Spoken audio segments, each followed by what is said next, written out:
Bismillahirrahmanirrahim. Assalamualaikum warahmatullahi wabarakatuh.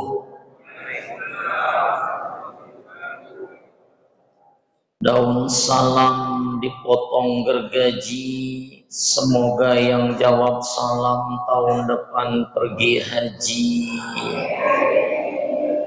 Daun salam, daun tomat. Yang jawab salam saya ucapkan thank you very much. Alhamdulillahilladzi ja'ala Ramadan syahra siyam lil mu'minin. Asyhadu an la ilaha illallah wahdahu la syarika lah wa asyhadu anna Muhammadan abduhu wa rasuluh la nabiyya ba'dah. Allahumma salli ala sayyidina Muhammad wa ala alihi wa sahbihi ajma'in. Amma ba'du, faqala Allah ta'ala Bismillahirrahmanirrahim. Innallaha yuhibbut tawwabina wa yuhibbul mutatahhirin. Surat Al-Baqarah ayat 222. Karena Master of Ceremony kita bilang judulnya membiasakan hidup bersih. Ayah bunda yang dimuliakan Allah tabaraka wa ta'ala, khususnya ketua panitia Ramadan, wabil istimewa ketua Masjid Darul Aman. Hidup bersih itu adalah bagian dari iman, betul? Jadi kalau kita mengaku orang beriman, yang mesti cinta kebersihan. Kalau kata baginda Nabi, an-nadhafatu minal iman. Kebersihan itu adalah bagian dari iman. Dalam Islam itu disebut toharoh. Jadi bersih itu jangan kira di rumah kita aja yang harus bersih. Kalau dalam babul fikih itu disebut babut toharoh, itu lengkap Bapak Ibu. Dalam Islam apa saja yang harus dibersihkan? Yang pertama adalah tempat atau lingkungan. Harus bersih. Kenapa? Karena Allah yang bilang, yang cakap, yang berfirman, innallaha yuhibbut tawwabina wa yuhibbul mutatahhirin. Allah itu cinta sama orang-orang yang tobat dan orang-orang yang bersih. Jadi di lawan antonim dari cinta itu apa Bapak Ibu? Benci. Berarti kalau Allah cinta dengan yang tobat, cinta dengan yang bersih, berarti Allah benci dengan orang yang tidak mau tobat-tobat dan kotor. Dan kayaknya, maaf Bapak Ibu, Allah benci dengan kota Pekanbaru. Betul apa betul? Kalau nggak betul ya harus betul. Di mana-mana sampah, kotor, penyakit, bau, busuk. Terkadang kita maaf malu ayah bunda, kita bilang Pekanbaru ini kota madani. Mana yang kota madani? Bicara kebersihan, kita ini paling kotor. Lingkungan kita. Ini Hati-hati. Jangan sampai kita tinggal di Pekanbaru, justru kita dibenci oleh Allah Subhanahu wa taala karena Pekanbaru kota yang kotor, banyak sampah. Karena Allah itu maha suci, Bapak Ibu. Betul apa betul? Allah itu maha suci dengan segala sifat dan zatnya. Subhanallah, artinya maha suci Allah. Maka kita kalau mau dicinta Allah, mau menghadap Allah, kita harus bersih, harus suci. Jangan sampai kita kotor. Kenapa? Karena di tubuh kita ini penuh dengan kotoran. Bahkan maaf Bapak Ibu, di tubuh kita ini banyak kotoran yang paling kotor. Kira-kira apa Bapak Ibu? Kotoran yang paling kotor itu apa? Kalau maaf bahasa Inggrisnya ciri. Bahasa Koreanya Thai. Apa bahasa Koreanya, Bu? Ya kalau nggak percaya kita buktikan Bapak Ibu. Kalau nggak percaya, dimulai dari atas dulu ya. Kita punya mata, betul apa betul? Jumlahnya berapa? 2. Aduh cirinya. Apa namanya? Tuhan. Coba nggak mandi 1 tahun, gadang-gadang sih. Di bawah mata ada hidung, betul apa betul? Mancung apa pesek? Mana ada hidung pesek, Pak? Semua hidung itu mancung. Cuma mancung dibagi 2, mancung keluar dan mancung ke dalam. Sayangnya di sini banyak yang ke dalam. Alhamdulillah. Aduh cirinya hidung tuh. Apa namanya? Kalau bahasa Koreanya apa tadi? Thai hidung. Di bawah hidung ada empumu el ulut apa? Kalau bahasa Jepangnya muncung. Aduh cirinya. Apa namanya? Jigong. Semua tubuh kita ini banyak kotoran. Makanya Allah suruh kita bersih-bersih diri. Yang pertama lingkungan. Yang kedua, apa yang mesti kita bersihkan? Badan. Kalau badan kita ini kena kotoran yang nampak, itu namanya najis. Dicuci bersih. Itu hebatnya Islam. Satu-satunya agama yang bicara punya materi, punya bab tentang kebersihan cuma Islam, Bapak Ibu. Kita pikir apapun juga, bab pertama pasti namanya toharoh. Bersihkan najis. Dibagi lagi ada najis besar, najis berat. Namanya mughaladzah.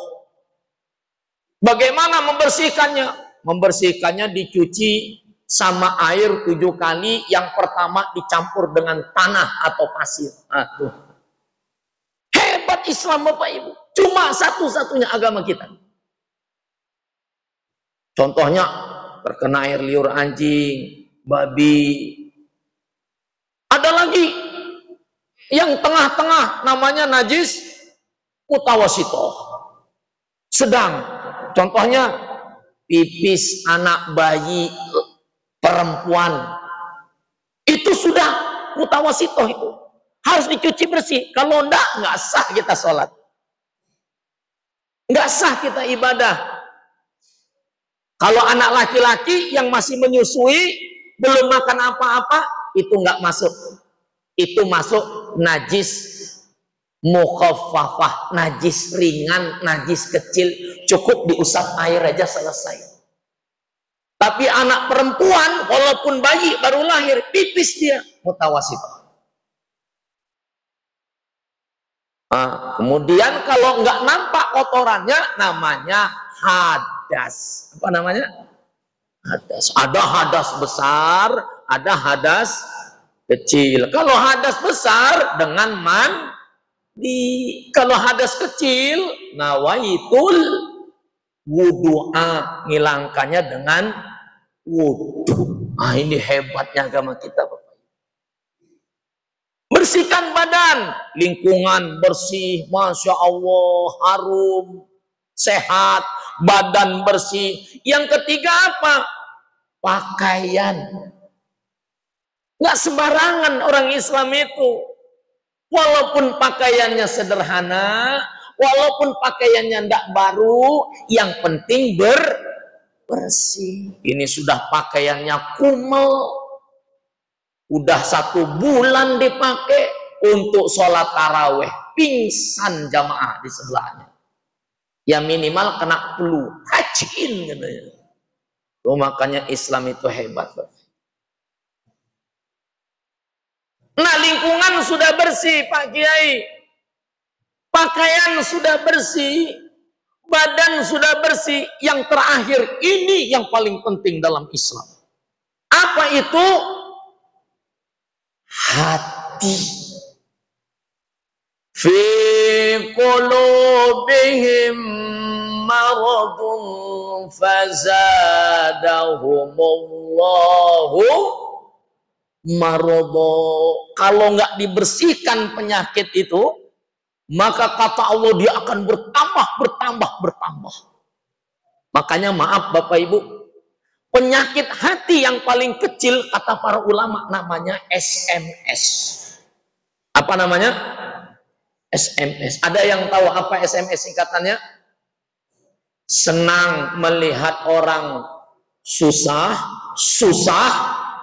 melihat orang senang. Kalau melihat orang senang, dia yang demam. Tapi kalau melihat orang yang susah, menderita, dia yang girang-girang. Matilah kah. Puas hati den. Al-Fatihah. Pakai dikirim Fatihah. Itu penyakit kotoran hati yang paling kecil. Jadi Islam itu sempurna Bapak Ibu. Bukan hanya yang fisik yang dibersihkan, tapi yang psikis juga mesti bersihkan. Itu hebatnya Islam Bapak Ibu. Itu penyakit yang pertama, yang paling kecil, itu namanya SM. Kalau ngelihat orang senang, dia yang demam. Tetangga beli Honda baru, langsung sakit gigi. Apa hubungannya? Ada bang hubungannya. Tetangga depan rumah beli mobil baru, dia langsung darah tinggi, masuk rumah sakit. Ya Allah. Enggak taunya ibu tetangga depan yang beli mobil baru, jenguk dia di rumah sakit, pakai pula kalung emas berat 0,5 kilo, meninggal langsung orang. Sebelum kita akhiri, saya malam ini izin pengurus ketua dan pengurus masjid panitia Ramadan, saya bawa santri, ya santri pondok pesantren yayasan kita, bermaksud mengetuk pintu hati Bapak Ibu, karena kotak tadi masjid sudah jalan. Kami minta bantuan seikhlasnya untuk buka puasa anak-anak santri kita yatim dan duafa. Jadi yang punya kelebihan rezeki silakan. Nah, mana nak tadi kotaknya? Kasih ke ibu-ibu kotaknya. Yang bapak-bapak juga kasih, cepat. Nanti waktu kita habis di sini 15 menit, sudah 13 menit nak. Lari nak. Itu santri kita. Hobinya lari, Bu. Nah, jadi Bapak Ibu, yang paling berat itu penyakit hati. Kata baginda Nabi, inna fil jasadil insan mudghah. Di dalam hati, di tubuh manusia itu Allah ciptakan mudghah, segumpal daging. Fa idza fasadal jasadu kulluh. Apabila dia rusak, maka rusak semuanya. Fa idza saluhal jasadu kulluh. Apabila dia baik, maka baik semua. Apa itu yang menyebabkan rusak semuanya atau baik semuanya? Allah wahiyal qalba. Dialah yang namanya HAHTIQ alias hati. Mana kotak untuk bapak-bapaknya? Kotak untuk bapak-bapaknya. Putarkan juga. Bapak Ibu, kata baginda Nabi, hati-hati. Apa? senjata iblis yang paling ampuh untuk menghancurkan orang beriman. Apa itu? Kata baginda Nabi, amaroh. Apa? Amaroh. Itu hati-hati senjata yang paling ampuh iblis untuk menghancurkan hati orang yang beriman adalah amaroh. Maka kita yang ngaku orang beriman, cara untuk menekan daripada hati kita supaya elok dan bersih, jauhkan mudah emosi, jangan mudah tersinggung, jangan mudah marah-marah, karena itu adalah penyakit hati yang paling mengerikan yang ditancapkan oleh iblis kepada kita. Amaroh, mudah emosi, mudah marah, mudah tersinggung. Nah, itu hati-hati Bapak. Makanya saya tanya nih sama ibu-ibu, Bu, tahu enggak Bu? Ternyata dalam Islam itu, ingat aturannya, tidak ada hak wanita marah terhadap suami. Apa Bu? Tidak ada hak istri marah sama suami walaupun suaminya salah. Diam aja lah Bu, saya yang ceramah Bu. Serius saya. Tidak ada hak istri marah kepada suami walaupun suaminya salah. Jadi gimana kalau suami salah? Kasih tahu dengan cinta. Sebab laki-laki itu Bu, kata dokter Asia Pak, yang kerja itu otaknya sebelah sini aja Bu. Yang sini nggak kerja. Ini cuma kerja aja dia yang sini nih. Cari uang, gimana mikir bayaran anak sekolah, mikir beras, mikir rumah. Cuma ini, yang ini ingatan dan salah lupa. Makanya kalau suami Bu, salah dimarah, tambah error dia Bu. Iya. Dasar abang bodoh, tambah bodoh suami Bu. Pergi sana, pergi dia Bu. Jangan pulang, nggak akan pulang dia Bu. Ingat Bu ya, tidak ada hak istri marah kepada suami walaupun suami salah. Sebaliknya ibu-ibu yang berhak marah itu suami berhak boleh marah terhadap istri. Silakan bapak-bapak yang selama ini dipendam Pak, pulang dari sini marahin istri, nggak apa-apa kalau istri salah. Bahkan maaf Bapak Ibu, suami boleh mukul istri. Diam aja lah Bu, saya yang ceramah Bu. Tapi ada kaidahnya, ada aturannya. Nah ini hati-hati nih. Yang pertama Pak, bahkan kita boleh marah manggil istri kita Pak, salah satu nama hewan boleh. Tapi aturannya hewan yang lucu-lucu dan cantik-cantik. Nah, silakan Pak, kalau marah sama istri, dasar kamu ya kupu-kupu, boleh. Mukul istri boleh Pak. Siapa bilang suami nggak boleh mukul istri? Tapi ada ketentuannya. Yang pertama kata baginda Nabi, nggak boleh mukul menyakiti istri, nggak boleh. Yang kedua, boleh mukul tapi pakai alat yang lunak, contohnya tali rapiah, boleh Pak. Yang ketiga, ketiak nggak boleh terbuka, harus tertutup rapat. Yang keempat, nggak boleh lebih dari mankibeh, dari bahu. Jadi silakan bapak-bapak kalau mau mukul istri, pulang sampai rumah, ambil tali rapiah, dekati istri, pukul. Boleh, silakan. Mau Bu? Dinda sekarang mau. Cek lagi Bang.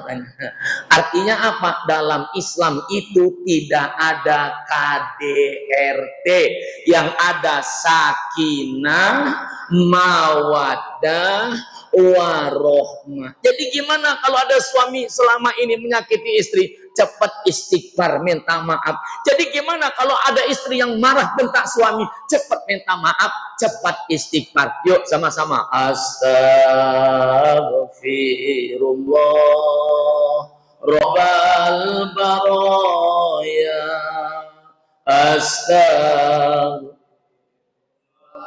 Yang kencang Bu. Minal khotoya. ya. Sekali lagi, Astaghfirullah Rabbal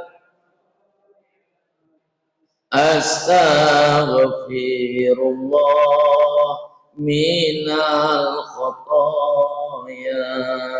Burung irian, burung cendrawasih, cukup.